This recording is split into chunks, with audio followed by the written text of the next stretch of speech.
আমরা কোনো কিছু আছে, যেমন আমাদের কোনো কিছু আছে বুঝায়, তাহলে আমরা কি বলবো? হ্যাভ। কি বলবো? হ্যাভ। আমার একটা টুপি আছে, আমার একটা বই আছে, আমার একটা ব্যাগ আছে, আমার একটা পেন্সিল আছে, আমার একটা টুপি আছে, আমার একটা পাঞ্জাবি আছে। মাশাআল্লাহ। এবার যদি বলি আমার একটা পেন্সিল আছে, আমার একটা চেয়ার আছে, আমার একটা মোবাইল আছে, আমার একটা ডায়েরি আছে, আই হ্যাভ এ। আমার একটা পাখা আছে,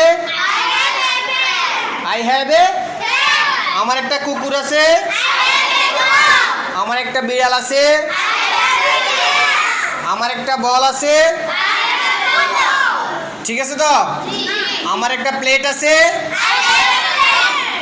ঠিক আছে। তাহলে আমরা যদি কোনো কিছু আছে বুঝে, তাহলে আমরা কি ব্যবহার করবো? মাশাআল্লাহ, very good everybody, thank you.